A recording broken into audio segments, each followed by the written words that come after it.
स्वागत है। आज हमारे सामने है भारत सरकार के वित्त मंत्रालय का एक दस्तावेज, एक ऑफिस मेमोरेंडम। हाँ। अब देखिए, सरकारी दस्तावेज का नाम सुनते ही अक्सर लोगों को थोड़ी नींद आने लगती है, लेकिन ये वाला काफी खास है। ये 7वें केंद्रीय वेतन आयोग की सिफारिशों के बाद केंद्रीय कर्मचारियों के लिए जो यात्रा भत्ता नियम है, मतलब ट्रैवलिंग अलाउंस रूल्स, उसके बारे में है। बिल्कुल।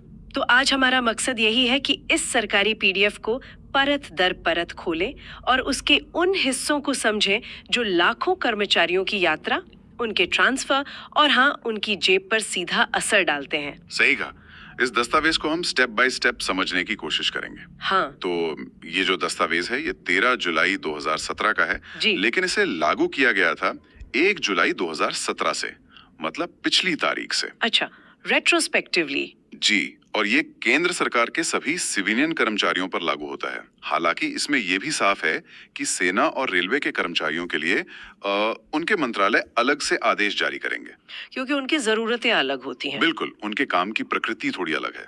अब इस पूरे दस्तावेज को समझने के लिए 2 बुनियादी बातें गांठ बांध लेनी चाहिए। बताइए। पहली, अब से किसी भी कर्मचारी की यात्रा की पात्रता, मतलब उसकी एलिजिबिलिटी, उसके पद के नाम से नहीं बल्कि पे लेवल से तय होगी। अच्छा, जो 7th पे कमीशन में आया था वही। और दूसरी बात, जहां भी पे इन द लेवल शब्द का इस्तेमाल हो, उसका मतलब सिर्फ और सिर्फ बेसिक पे है। इसमें कोई और भत्ता जैसे एनपीए या मिलिट्री सर्विस पे वो सब शामिल नहीं होगा। अरे, एक मिनट रुकिए। मैं इस पीडीएफ के शुरुआती पन्नों पर ही एक बहुत ही दिलचस्प लाइन देख रही हूँ। क्या? इसमें लिखा है कि अगर इन नए नियमों की वजह से किसी कर्मचारी का भत्ता पहले से मिल रहे भत्ते से कम हो जाता है, तो भी उसे पुराना ज्यादा वाला भत्ता ही मिलता रहेगा। अरे वाह! हाँ, ये बहुत जरूरी क्लॉज है। तो मतलब किसी का नुकसान नहीं होगा? ये तो कर्मचारियों के लिए एक बहुत बड़ी राहत की बात है। बिल्कुल, इसे पे प्रोटेक्शन का सिद्धांत कहते हैं। इसका मकसद यही है कि जब भी कोई नया नियम आए तो किसी भी मौजूदा कर्मचारी को वित्तीय नुकसान न हो। वो तब तक पुरानी दर पर ही भत्ता लेता रहेगा जब तक कि उसका प्रमोशन या इंक्रीमेंट उसे स्वाभाविक रूप से नए नियमों के तहत ज्यादा भत्ते का हकदार नहीं बना देता। ठीक है, तो बेसिक नियम तो सेट हो गए। अब आते हैं इस पीडीएफ के सबसे अहम हिस्से पर, मतलब देश के अंदर यात्रा के असली नियम क्या हैं, कौन, कैसे और किस क्लास में सफर कर सकता है, इस पर सबसे ज्यादा सवाल होते हैं। हाँ, और इसे पे मैट्रिक्स के आधार पर बहुत साफ तरीके से बांट दिया गया है। अगर हम सबसे ऊंचे लेवल से शुरू करें। हाँ, बताइए। तो जो अधिकारी पे लेवल 14 और उससे ऊपर हैं, यानी सचिव स्तर के अधिकारी, वो हवाई जहाज में बिजनेस या क्लब क्लास में सफर कर सकते हैं, या फिर ट्रेन में एसी फर्स्ट क्लास। और उनके ठीक नीचे वाले लेवल्स के लिए? लेवल 12 और 13 के अधिकारियों के लिए हवाई जहाज में इकोनॉमी क्लास और ट्रेन में एसी फर्स्ट क्लास की पात्रता है। वहीं एक बहुत बड़ा वर्ग है जो लेवल 6 से 11 के बीच आता है। इसमें तो ज्यादातर लोग आ जाएंगे। बिल्कुल, वे हवाई जहाज में इकोनॉमी क्लास या ट्रेन में एसी सेकंड टियर में सफर कर सकते हैं। और लेवल 5 और उससे नीचे के कर्मचारी ट्रेन में फर्स्ट क्लास, एसी 3 टियर या एसी चेयर कार में यात्रा करने के हकदार हैं। ये तो हुई सामान्य ट्रेनों की बात, लेकिन आजकल तो शताब्दी, राजधानी या फिर वो जो नई प्रीमियम और तत्काल ट्रेनें हैं जहां डायनामिक फेयरिंग होती है। हाँ, किराया घटता बढ़ता रहता है। तो उसका क्या होगा?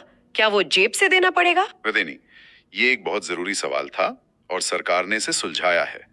दस्तावेज साफ कहता है कि प्रीमियम, तत्काल शुल्क और डायनामिक या फ्लेक्सी फेयर का पूरा रिइंबर्समेंट मिलेगा।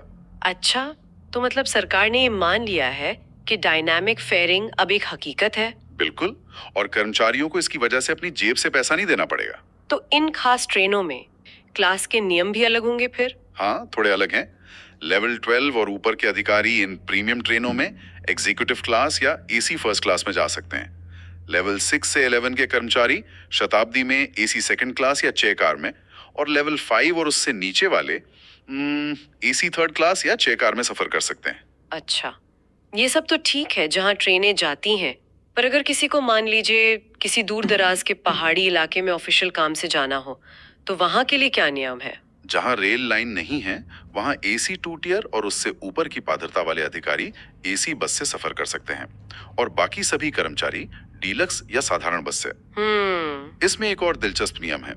अगर किसी रूट पर ट्रेन चलती है लेकिन कोई सड़क से जाना चाहता है तो जा सकता है, बशर्त यह है कि उसका कुल किराया उस रूट पर उसकी पात्रता वाली ट्रेन क्लास के किराए से ज्यादा ना हो। अब एक ऐसा सवाल जो शायद कई लोगों के मन में आता होगा, ये जो ऑफिशियल ट्रिप्स पर एयरलाइन माइल्स या फ्रीक्वेंट फ्लायर पॉइंट्स मिलते हैं, उनका क्या होता है? वो तो सीधे कर्मचारी के पर्सनल अकाउंट में क्रेडिट हो जाते हैं। ये एक बहुत ही संवेदनशील और महत्वपूर्ण बिंदु है और इस पर दस्तावेज ने स्थिति बिल्कुल साफ कर दी है। क्या कहा है? नियम ये कहता है कि सरकारी काम के लिए की गई यात्रा से कमाए गए सभी माइलेज पॉइंट्स कर्मचारी के नहीं बल्कि संबंधित विभाग के होंगे। अच्छा, विभाग को इन पॉइंट्स का इस्तेमाल दूसरे अधिकारियों की ऑफिशियल यात्रा के टिकट बुक करने में करना चाहिए ताकि सरकारी पैसे की बचत हो। ये नियम कागज पर तो बहुत अच्छा लगता है, पर क्या इसे लागू करना वाकई में संभव है? एयरलाइंस तो पॉइंट्स सीधे व्यक्ति के अकाउंट में डालती हैं, विभाग इसे ट्रैक कैसे करेगा? बिल्कुल, ये एक प्रशासनिक चुनौती है, लेकिन यहाँ सरकार का मकसद साफ है। वो एक सिद्धांत स्थापित करना चाहती है कि सरकारी पैसे से पैदा हुआ कोई भी फायदा व्यक्तिगत लाभ के लिए नहीं है। मतलब ये नैतिकता का सवाल है? हाँ, एक तरह से नैतिकता और अब जवाबदेही का सवाल है। दस्तावेज में यह भी लिखा है कि अगर कोई अधिकारी इन पॉइंट्स का निजी इस्तेमाल करता है तो उस पर विभागीय कार्रवाई हो सकती है। तो ये एक निवारक के तौर पर काम करता है। ठीक है, तो सफर कैसे करना है ये तो साफ हो गया, लेकिन असली सवाल तो जेब का है। जब कोई अधिकारी टूर पर होता है तो उसके रहने, खाने और शहर में घूमने फिरने का क्या इंतजाम? इसके लिए दस्तावेज में एक पूरी टेबल दी गई है। ये कर्मचारी के पे लेवल को 3 चीजों से जोड़ती है: होटल में रुकने का खर्च, शहर के अंदर लोकल यात्रा का खर्च और खाने का खर्च। कोई उदाहरण देकर समझाएंगे? जरूर। जैसे लेवल 14 और उससे ऊपर के अधिकारियों के लिए वे 7,500 रुपए प्रतिदिन तक के किराए वाले होटल में रुक सकते हैं। शहर के अंदर यात्रा के लिए वे एसी टैक्सी का इस्तेमाल कर सकते हैं और जितना भी वास्तविक खर्च होगा वो रियम्बर्स हो जाएगा। और खाने के बिल के लिए उन्हें 1,200 रुपए प्रतिदिन तक मिलेंगे। 7,500 रुपए होटल के लिए? ये तो दिल्ली, मुंबई जैसे बड़े शहरों के लिए भी एक ठीक ठाक रकम लगती है। और सबसे निचले स्तर के कर्मचारियों के लिए क्या प्रावधान है? अगर हम सबसे निचले स्तर यानी लेवल 5 और उससे नीचे की बात करें तो होटल के लिए सीमा 450 रुपए प्रतिदिन है। 1 मिनट, क्या 450 रुपए प्रतिदिन? जी, 450। शहर में लोकल यात्रा के लिए 113 रुपए प्रतिदिन तक और खाने के लिए 500 रुपए प्रतिदिन तक। आज के जमाने में किसी भी शहर में 450 रुपीज में होटल मिलना तो लगभग नामुमकिन है। ये तो किसी गेस्ट हाउस या धर्मशाला का रेट लगता है। क्या इस पर कभी कोई सवाल नहीं उठा? यह एक बहुत ही वाजिब सवाल है। ये सीमाएं 2017 की सिफारिशों पर आधारित हैं और तब से महंगाई काफी बढ़ गई है। बहुत ज्यादा? हाँ, तो ये नियम एक तरफ तो पूरे देश में एक रूपता लाने की कोशिश करता है, लेकिन दूसरी तरफ ये दिल्ली जैसे महंगे शहर और किसी छोटे शहर के खर्च के भारी अंतर को नजरअंदाज कर देता है। तो इसका हल क्या है? शायद यही वजह है कि ज्यादातर विभाग अपने कर्मचारियों को विभागीय गेस्ट हाउस या भवनों में रुकने के लिए प्रोत्साहित करते हैं जहां ये सीमा लागू नहीं होती। और इन खर्चों को क्लेम करने की प्रक्रिया क्या है? क्या हर छोटी बड़ी चीज का बिल लगाना पड़ता है? वो अपने आप में एक सिरदर्द है। यहीं पर सरकार ने एक बड़ी सुविधा दी है, खासकर छोटे कर्मचारियों के लिए। अच्छा। लेवल 8 और उससे नीचे के कर्मचारियों के लिए होटल और लोकल यात्रा का शुल्क क्लेम करने के लिए किसी वाउचर या बिल की जरूरत नहीं है। अरे वाह! वे सिर्फ एक सेल्फ सर्टिफाइड क्लेम जमा कर सकते हैं। बस उन्हें अपने क्लेम में यह साफ साफ लिखना होगा कि वे किस तारीख से किस तारीख तक और किस जगह पर रुके थे। ये तो बहुत बड़ी राहत है, लेकिन ये सिर्फ लेवल 8 और उससे नीचे के लिए ही क्यों? इसके पीछे क्या सोच हो सकती है? इसके पीछे 2 मुख्य कारण हो सकते हैं। एक, निचले स्तर के कर्मचारियों पर कागजी कार्यवाही का बोझ कम करना और दूसरा एक विश्वास का माहौल बनाना। सरकार ये मानकर चल रही है कि इन स्तरों पर क्लेम की राशि इतनी ज्यादा नहीं होती कि उसमें बड़े पैमाने पर गड़बड़ी की गुंजाइश हो। हालांकि एक सेफ्टी नेट भी रखा गया है। वो क्या? क्लास एक्स शहरों मतलब बड़े महानगरों में अगर होटल का क्लेम 1,000 रुपए प्रतिदिन से ज्यादा है तो वाउचर देना जरूरी होगा। ठीक है, समझ गई। और खाने के बिल का क्या उसके लिए भी रेस्टोरेंट के बिल इकट्ठा करने होंगे? नहीं, यहीं पर एक क्रांतिकारी बदलाव किया गया है। खाने के बिल के अलग से रिइंबर्समेंट का कॉन्सेप्ट ही खत्म कर दिया गया है। सच में? जी, अब किसी को भी खाने का बिल जमा करने की जरूरत नहीं है। इसकी जगह एक मुश्त राशि यानी लमसम अमाउंट दी जाएगी। ये वही राशि है जिसका हमने टेबल में जिक्र किया था। तो मतलब रेस्टोरेंट के बिल इकट्ठा करने और उन्हें संभालने का झंझट ही खत्म। ये तो सच में प्रक्रिया को बहुत आसान बना देता है। बिल्कुल। पर ये एकमुश्त राशि मिलेगी कैसे? क्या हर दिन की पूरी रकम मिल जाएगी? नहीं, ये इस बात पर निर्भर करेगा कि कर्मचारी अपने हेडक्वार्टर से कितनी देर बाहर रहा है। अच्छा। इसकी गणना आधी रात से आधी रात के हिसाब से होती है। अगर कोई 6 घंटे से कम समय के लिए बाहर है तो उसे उस एक मुश्त राशि का सिर्फ 30% मिलेगा। ठीक है। अगर वो 6 से 12 घंटे के बीच बाहर रहा है तो 70% मिलेगा, और अगर कोई 12 घंटे से ज्यादा समय के लिए टूर पर है तो उसे उस राशि का पूरा 100% मिलेगा। इसको एक उदाहरण से समझते हैं। मान लीजिए एक लेवल 10 का कर्मचारी जिसके लिए खाने का भत्ता 900 रुपए है, सुबह 10 बजे दिल्ली से निकलता है और रात 8 बजे वापस आ जाता है। यानी कुल 10 घंटे बाहर रहा। हाँ, तो उसे 900 का 70% यानी 630 रुपए मिलेंगे, वो भी बिना कोई बिल दिखाए। बिल्कुल सही, आपने एकदम ठीक समझा। इससे कागजी कार्यवाही बहुत कम हो गई है और प्रक्रिया पारदर्शी भी हो गई है। ये तो हो गई छोटी यात्राओं या टूर्स की बात, लेकिन सरकारी नौकरी का एक बड़ा हिस्सा होते हैं ट्रांसफर्स। जब किसी को अपना पूरा घर परिवार लेकर एक शहर से दूसरे शहर जाना पड़ता है, तब तो नियम और भी जटिल हो जाते होंगे। हाँ, ट्रांसफर पर मिलने वाले भत्ते थोड़े ज्यादा विस्तृत होते हैं। इसके मुख्य रूप से 4 हिस्से होते हैं। कौन कौन से? पहला, कर्मचारी और उसके परिवार के सदस्यों के लिए यात्रा का खर्च।